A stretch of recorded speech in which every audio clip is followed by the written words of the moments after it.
Episode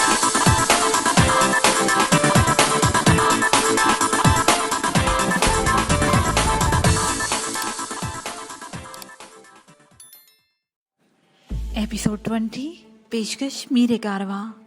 मेरी पूरी बात सुनने के बाद साहिल ने कहा, वजदान मुझे सख्त भूख लग रही है, चलो कहीं बाहर चलकर डिनर करते हैं। आन जहानी जंग की देवी की तरह साहिल भी भूख की बहुत ही कमज़ोर थी, और ख़ास तौर पर जब से उसने मार्शल आर्ट्स और योगा की प्रैक्टिस शुरू की थी उसकी भूख दो चंद हो गई थी। ताहम मैं उसे गाहे बगाहे टोकता रहता था, ये खाओ और ये ना खाओ। मुझे खदशा था कि अगर उसने खाने पीने के मामलात को बेकायदा और खुला छोड़ दिया तो वो तेजी से फरबा होती चली जाएगी, क्योंकि मर्दों की निस्बत औरतों में मोटापा होने का ज़्यादा रुझान पाया जाता है। 15 मिनट के बाद हम दोनों नीली शैरन में बैठकर किसी अच्छे से रेस्टोरेंट की तलाश में क्लिफ्टन की सड़कों को नाप रहे थे। साहिल ने कहा, कल रात आते हुए मैंने रास्ते में खाने पीने के कई मकामात एक ही जगह देखे थे। वो बोर्ड बेसिन के इलाके का जिक्र कर रही थी। मैंने कहा, उस तरफ फिर कभी चलेंगे, फिलहाल तो मुझे भी ठीक ठाक भूख लग रही है, आज इसी को चेक करते हैं। उसके साथ ही मैंने गाड़ी से बाहर एक माकूल सूरत रेस्टोरेंट की जानिब इशारा कर दिया। उस वक्त हम जमजमा के इलाके से गुजरकर सुपर मार्केट की तरफ जा रहे थे। साहिल ने मेरी तायद की तो हम उसी रेस्टोरेंट में जा बैठे। वो रेस्टोरेंट माकूल सूरत ही नहीं बल्कि माकूल सीरत भी वाक़या हुआ था। हम दोनों ने पेट भर का खुश जायका और म्यारी खाना खाया। जब मैंने वेटर से बिल लाने को कहा तो साहिल बोली, तुम बिल के मामला से निपटो, मैं ज़रा वॉशरूम हो आऊँ। मैंने इस बात में सर हिलाने पर इत्तफा किया। 5-6 मिनट के बाद वो वापस आ गई। साहिल अकेली वॉशरूम की तरफ गई थी, लेकिन वापसी पर वो अकेली नहीं थी बल्कि उसके साथ 2 और भी थीं, और उन 2 में से एक को पहचानने में मैं एक लम्हे की ताहिर नहीं की। बिलाशुबा वो मुमताज़ थी, माधुरी दीक्षित की ममासिल वो हसीन और जमील लड़की बहुत कम वक्त के लिए मेरे साथ रही थी। मैंने काजी सुल्तान की इकलौती और लाडली बेटी को रेस्टोरेंट में देखा तो हैरान रह गया। वो तीनों आपस में बातें करते हुए मेरी जानिब भी बढ़ रही थी। मुमताज़ से मेरी निगाह मिली तो उसके होंठ खुद ब खुद मुस्कुराने लगे। उसके साथ ही दूसरी लड़की को मैंने पहली मर्तबा देख रहा था। वजदान, तुम इस कदर बदल गए हो? मुमताज़ ने मेरे करीब आते ही हैरत अमेज लहजे में कहा। उसने इतनी बेतकल्फी का मुजाहरा किया था कि रस्मी अलेक्स लैक को भी फरामोश कर बैठी थी। मैंने अपनी सीट से खड़े होकर उसका हाल अहवाल दरियाफ्त किया, फिर तीनों इसी मेज़ के गिर्द बिछी हुई कुर्सी पर बैठ गईं। आजकल मैंने अपने हुलिये में चूंकि बहुत ज़्यादा तब्दीली की थी, इसलिए मुमताज़ ने मेरे बदले जाने पर हैरत का इजहार किया था। ये शुबाना है। मुमताज़ ने अपनी साथी लड़की की तरफ इशारा किया। अंकल बाकर की बेटी, तुम मिनहास बाकर से तो वाकिफ हो ना? मैंने शुबाना की तरफ देख के मुस्कुराते हुए सर हिला दिया। मतलब ये था कि मैं मिनहास बाकर से वाकिफ हूँ। वो शुबाना को मुखातिब करते हुए बोली, वजदान का जिक्र तो मैंने तुमसे इतनी मरतबा कर चुकी हूँ कि इसके तारुफ की ज़रूरत ही नहीं। मुमताज़ का अंदाज बहुत ही मानेहेज़ और बोल्ड था। मेरे जहन में खतरे की घंटियाँ बजने लगी। मुमताज़ की बेबाकी में मैं पहले भी देख चुका था, और ख़ास तौर पर पुलिस वालों के सामने उसे जितने खुले डुले अंदाज में मेरी हमायत की थी, उससे यही जाहिर होता था कि वो मुझ में संजीदा किस्म की दिलचस्पी ले रही है। मेरे तारों पर शुबाना भी मुझे ऐसी ही निगाह से देखने लगी जैसे दाल में कुछ काला हो। मुमताज़ के साथ ही शुबाना की उम्र 25 साल रही होगी। वो गुदाज बदन की मालिक एक अल्हड़ मॉडर्न लड़की थी। नमकीन चेहरे वाली उस सामने लड़की के नकूश में एक तीखापन मौजूद था जो बेपनाह कशिश पैदा कर रहा था। मैंने मुमताज़ से पूछा, तुम यहाँ कराची में 2 दिन पहले आई हूँ? उसने शोही साथ बताया, बाबा छोड़ गए हैं, कम से कम 1 माह रहूंगी यहाँ। फिर वो शुबाना की तरफ देखते हुए बोली, 2 हफ्ते बाद इसकी शादी है, बस उसी सिलसिले में शॉपिंग वगैरह चल रही है। अपनी बात खत्म करते हुए उसने सवाल दाग दिया, और तुम तो ऐसे बेमुरवत निकले कि पलट कर खबर ही नहीं ली। उसके अंदाज में शीरी शिकवा था। साहिल, जो इस दौरान में बिल्कुल खामोश बैठी थी, अचानक बोल उठी। उसने मुमताज़ को मुखातिब करते हुए कहा, वजदान ने जब तुम्हें डाकुओं के चुंगल से छुड़ाया था तो अपना तारुफ करवाते हुए खुदाई फौजदार के अल्फाज इस्तेमाल किए थे। इससे बेमुरवती का गिला ना करो, ये मुश्किल वक्त में ही सामने आता है, जैसा कि अब। साहिल के आखिरी जुमले ने मुझे चौंकने पर मजबूर कर दिया। मैं ये बात तो समझ गया था कि साहिल किसी भी लड़की या औरत को मुझसे बेबाक या बेतकल्लुफ होते नहीं देख सकती थी। मुमताज़ की मौजूदगी में वो जैसे ऑफ हो जाती थी, लेकिन इस वक्त मुमताज़ के हवाले से उसने जिस तरह अपनी बात को ख़त्म किया था, उसके पेश नज़र मैं मुमताज़ से पूछने पर मजबूर हो गया था, इस वक्त कौन सी अफ्ताद आन पड़ी है?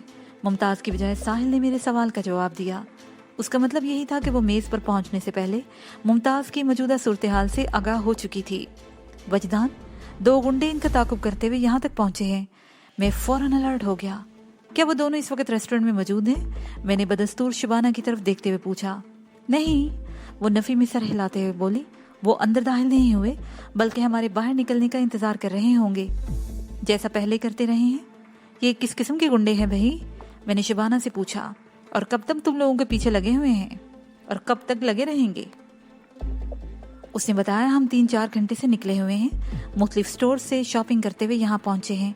मैं ठीक तो नहीं बता सकती कि वो कब से हमारे ताक़ुब में हैं, लेकिन गुज़श्ता 1 घंटे से हमने उन्हें मुसलसल ताक़ुब में देखा है।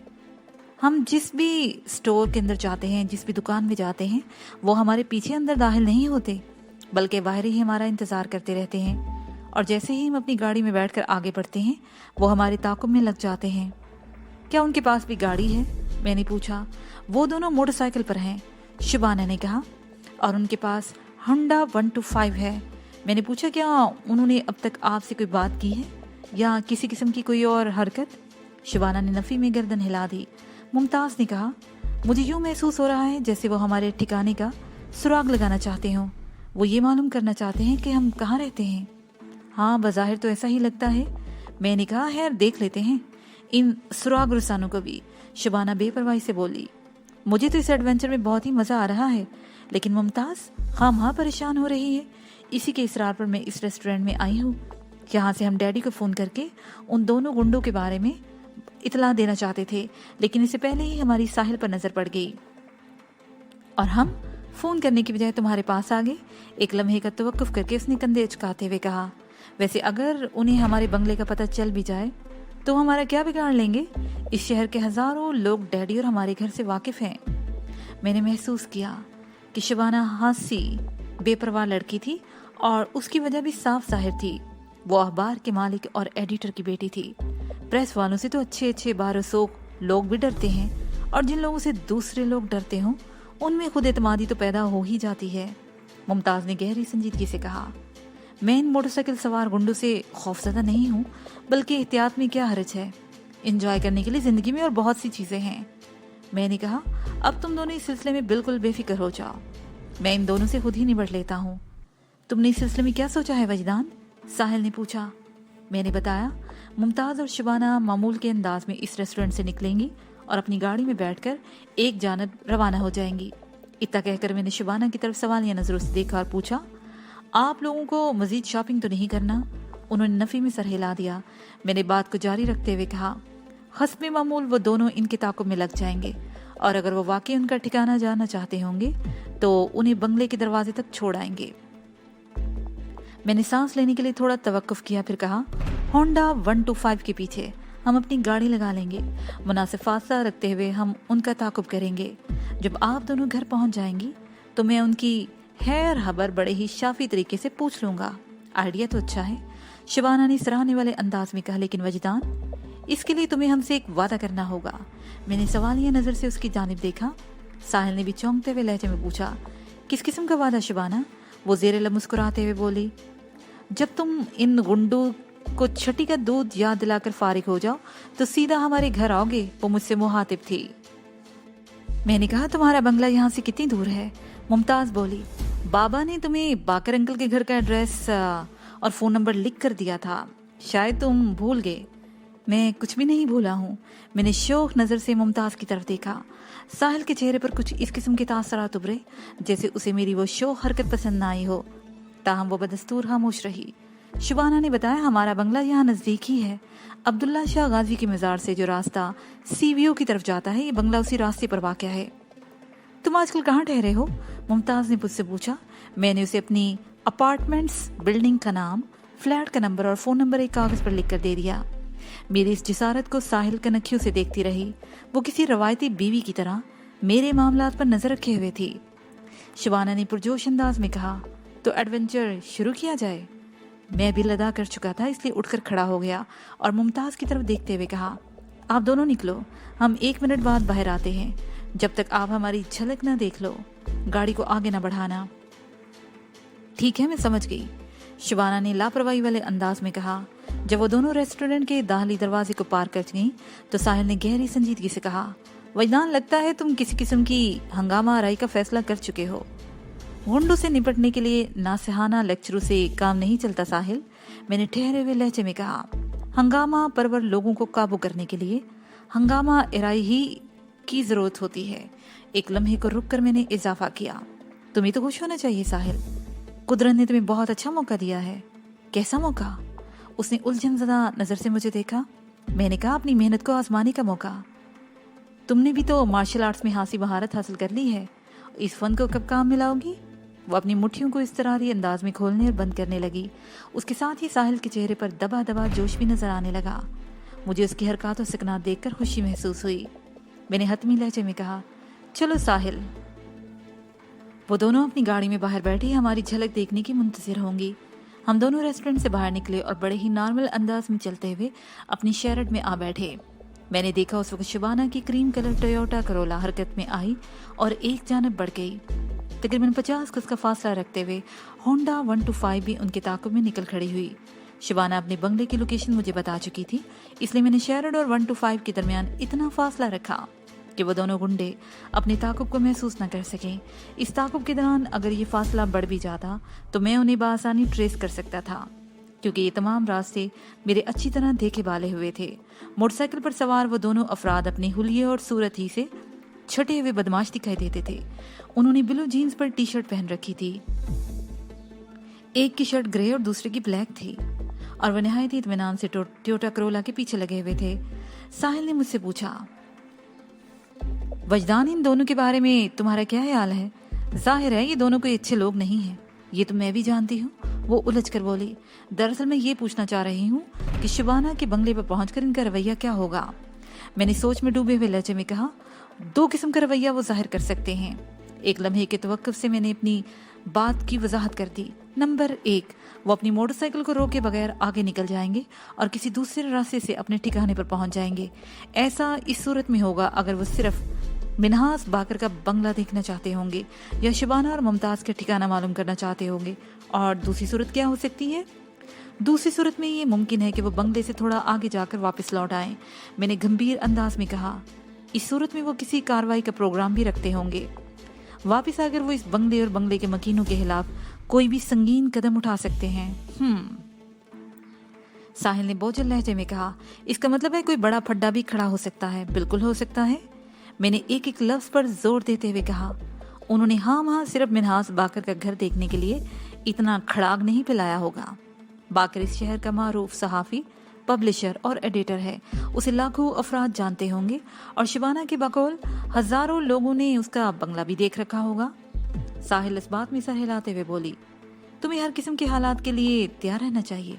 वो तो हम है ही। मैंने कहा, बल्कि मैं तो एवर रेडी किस्म का बंदा हूँ।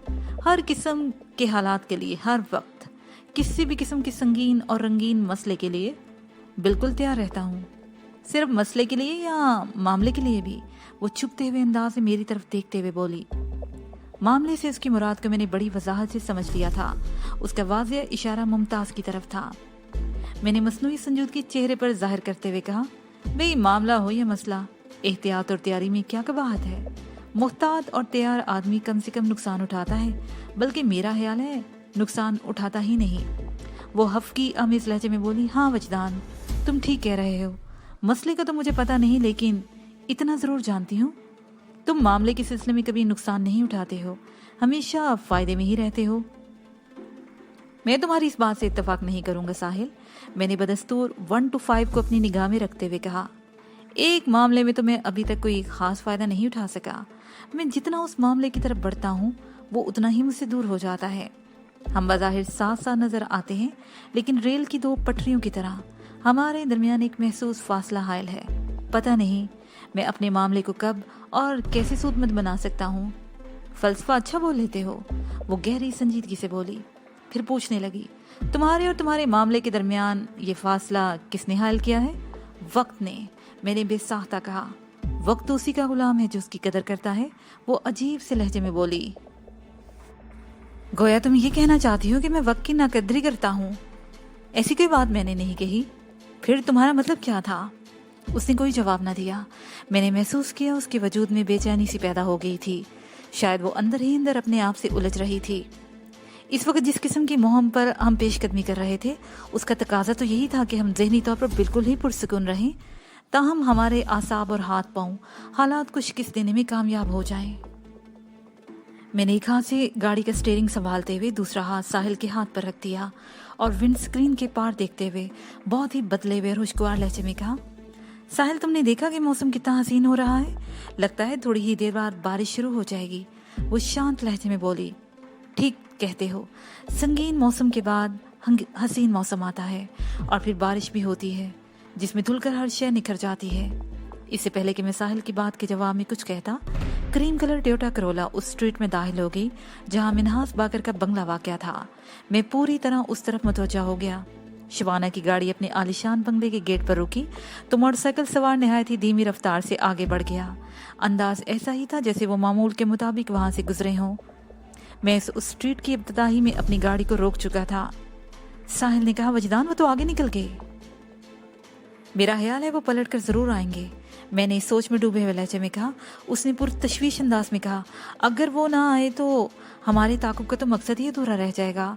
मैंने शबाना की टोयोटा पर नजर डालते हुए कहा, इस गाड़ी को अंदर जाने तो मुझे उम्मीद है वो बंगले का नंबर वगैरह नोट करने के लिए जरूर एक चक्कर इधर का लगाएंगे। और मैंने जरा तवक्कुफ के बाद इजाफा किया, अगर वो सीधे निकल भी गए तो हम उनके पीछे लग जाएंगे।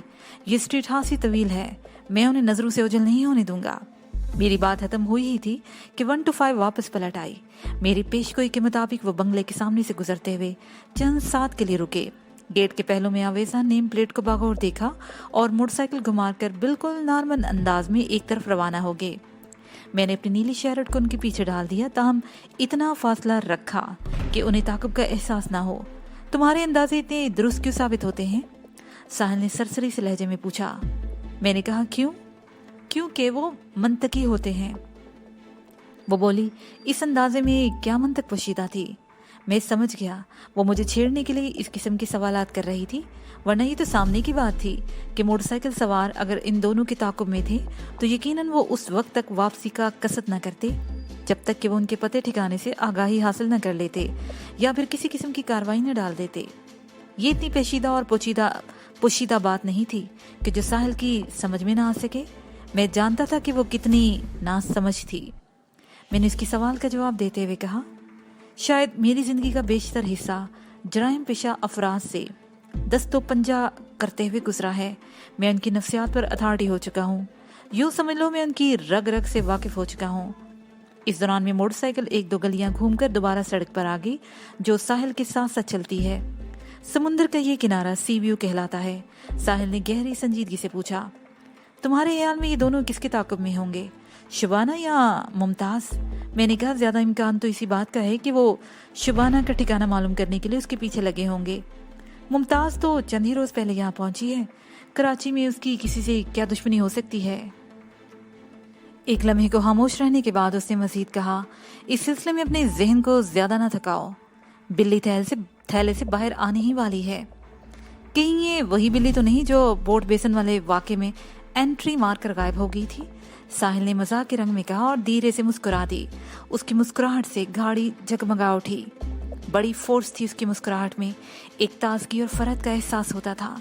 शायद इसलिए भी कि पिछले कुछ अरसे से वो गैर मामूली संजीदा रहने लगी थी।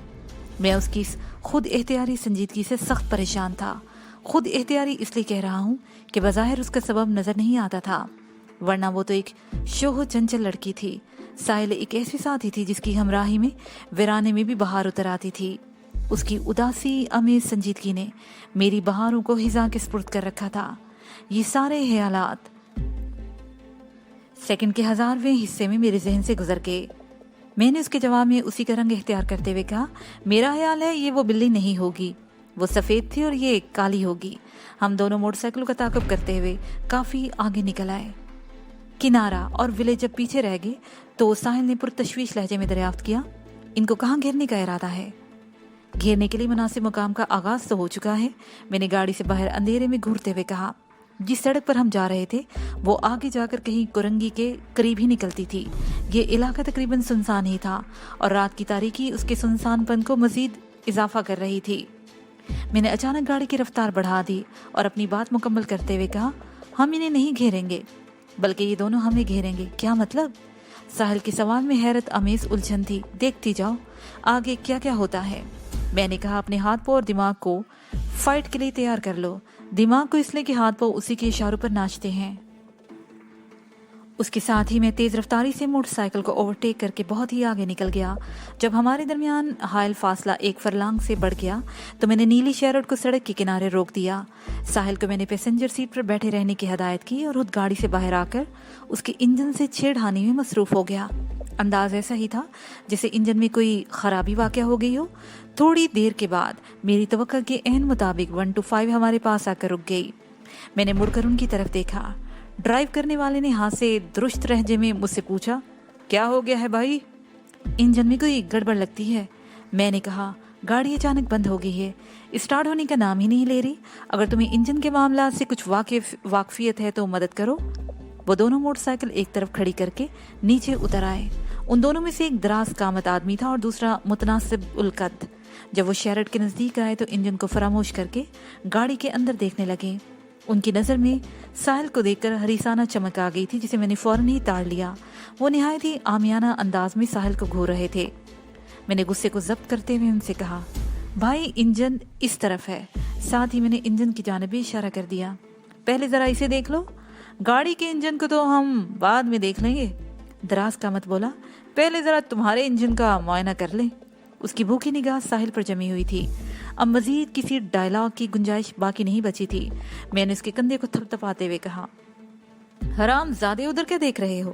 میرا انجن تو اس طرف ہے۔ وہ غصے سے میری جانب پلٹا تو میں نے ایک دھواں دھار پنچ اس کی خبیث صورت پر رسید کر دیا۔ وہ چلاتے ہوئے 2 قدم پیچھے ہٹ گیا اور حیرت امیز نفرت سے مجھے تکنے لگا۔ شاید میری طرف سے اسے اس قسم کے رد عمل کی توقع نہیں تھی۔ وہ ہونہار انداز میں مجھ پر حملہ آور ہوا اور پینترے بدل بدل کر مجھ پر وار کرنے لگا۔ مجھے یہ سمجھنے میں دیر نہیں لگی تھی کہ وہ مارشل آرٹسٹ تھا۔ اس احساس نے مجھے خوشی دی کیونکہ اب مقابلے میں کسی مزے کی توقع کی جا سکتی تھی۔ وہ ابتدا میں کراٹے کی تکنیکس آزماتا رہا۔ میں نے اس کے ہر ہاتھ کا جواب دیا۔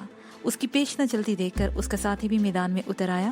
اسی وقت شیرڈ کا دروازہ کھلا اور ساحل بھی باہر آ کر اس تماشے میں شامل ہو گئی۔ پھر ہمارے درمیان باقاعدہ گروپ فائٹ شروع ہو گئی۔ ساحل نے دراز قامت کو سنبھال لیا اور میں نے اس کے ساتھی پر توجہ دی۔ وہ بھی مارشل آرٹسٹ تھا اور اچھل اچھل کر مجھ پر حملے کر رہا تھا۔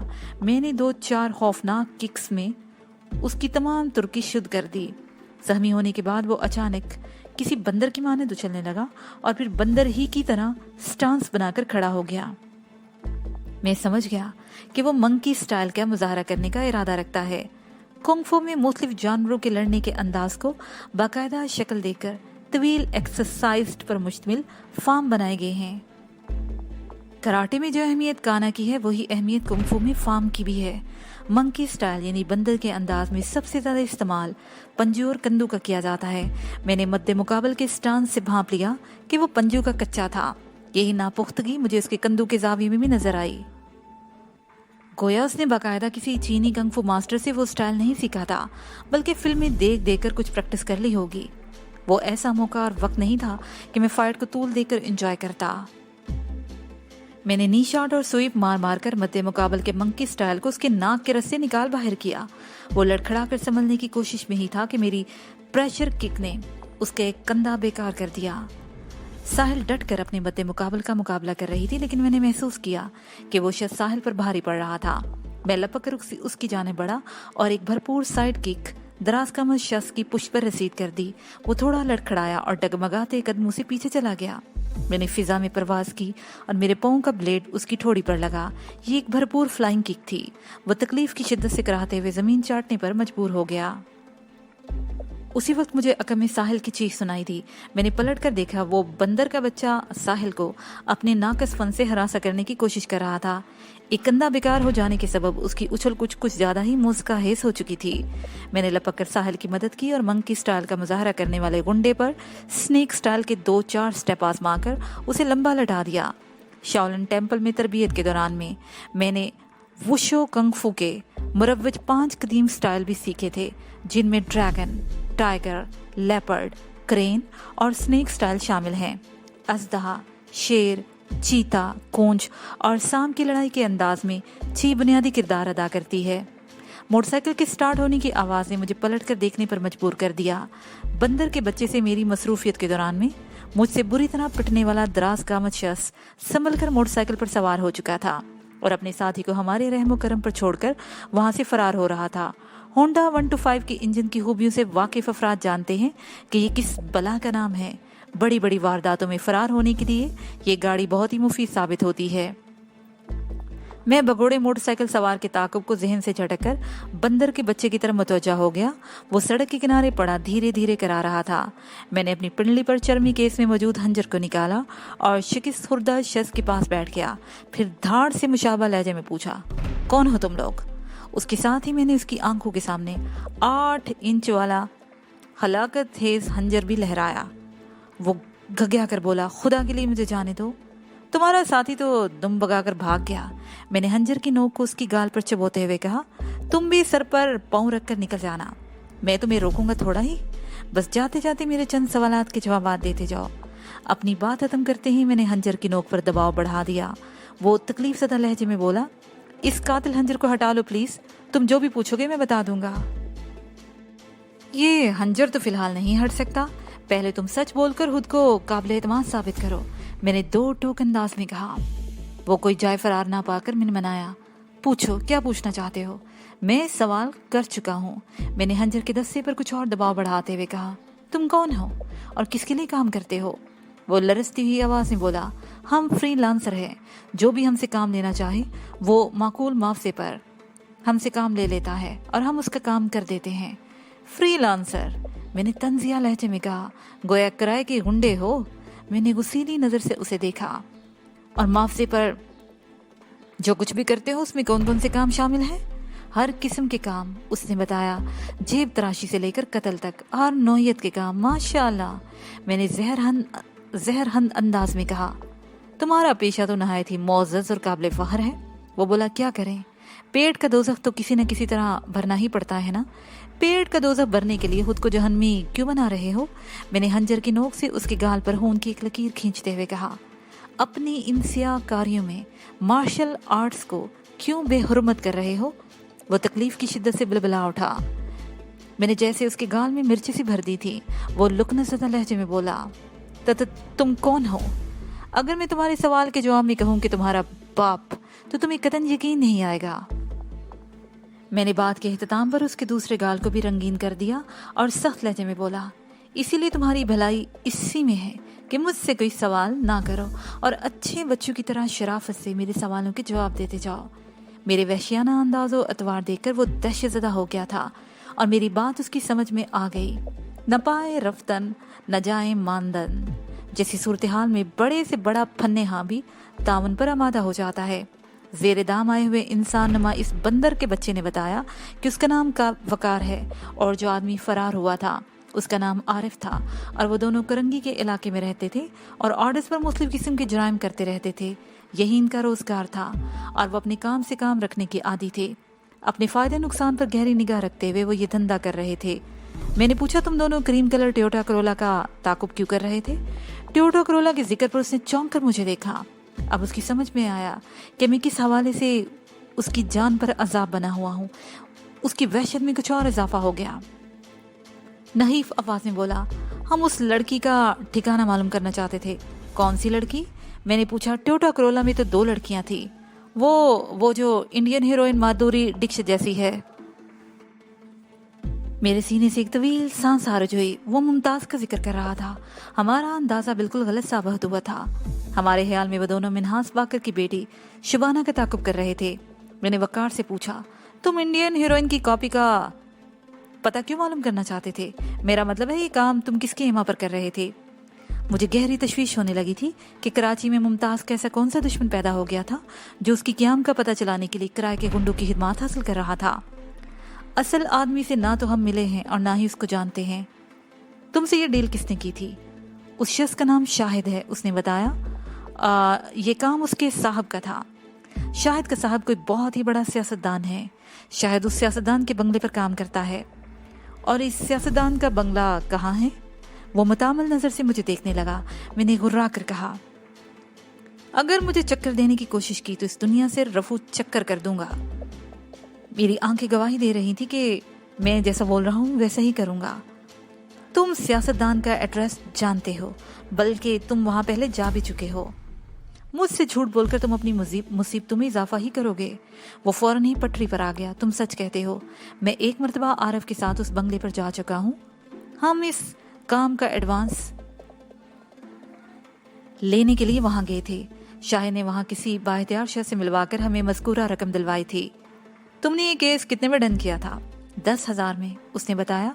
5,000 हम एडवांस में ले चुके हैं और बाकी 5,000 बाकी हैं जो काम की तकमील पर मिलना थे, लेकिन अब तो लगता है। वो जुमला अधूरा छोड़कर मायूसी से मुझे देखने लगा। मैंने तसल्ली अमेज लहजे में कहा, अभी कुछ नहीं बिगड़ा। 5,000 की रकम भी तुम्हें मिल जाएगी। तुम इस सियासतदान को उस माधुरी डिक्स जैसी लड़की के बंगले का पता भी बता देना। अल्लाह अल्लाह खैर सल्ला। ये तो मैं उस वक्त करूंगा ना जब तुम मुझे यहाँ से जाने दोगे। अगर तुम मेरे सवालों के जवाब में शराफत का मुजाहरा करोगे तो मैं तुम्हें कुछ नहीं कहूंगा। मैंने कहा, तुम्हारा साथी आरफ तो फरार हो ही चुका है, क्या मैं तुम्हारा अचार डालूंगा?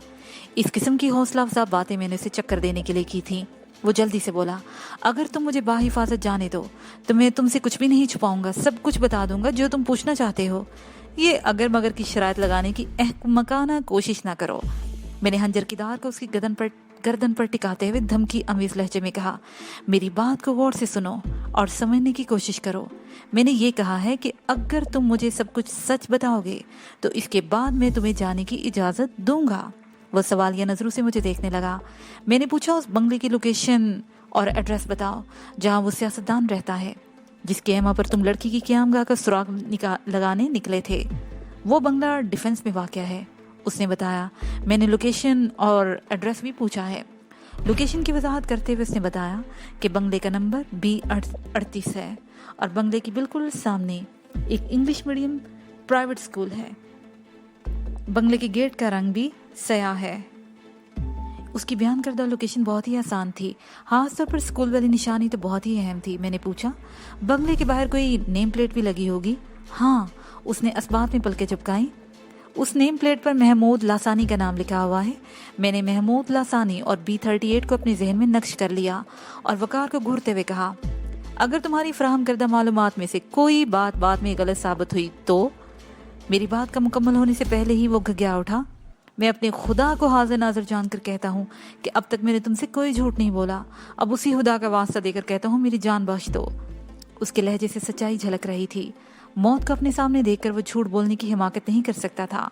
मैंने इसके नरहरे से हंजर हटा लिया। वो फौरन ही उठकर बैठ गया। हम जा रहे हैं, मैंने गाड़ी की जानब कदम बढ़ाते हुए कहा। तुम दोनों की भलाई इसी में है कि इस वाक़े का जिक्र किसी से न करना। घर जाकर अपने साथी आरफ को भी ये बात समझा और तुम दोनों मामूल के मुताबिक उस सियासतदान तक उसकी मतलूबा मालूमात पहुंचाकर अपने बकाया 5,000 भी खरे कर लो। वो हैरान और वीरान नजर मुझे देखने लगा। शायद उसे जरा भी तवक्को नहीं थी कि मैं उसे जिंदा छोड़ दूंगा। गालिब इम्कान यही था कि उसे सच बोला होगा। मैंने गाड़ी स्टार्ट की और हम वापसी के रास्ते पर डाल दी। इसके साथ ही ये पार्ट अपने इख्तिताम को पहुंचा।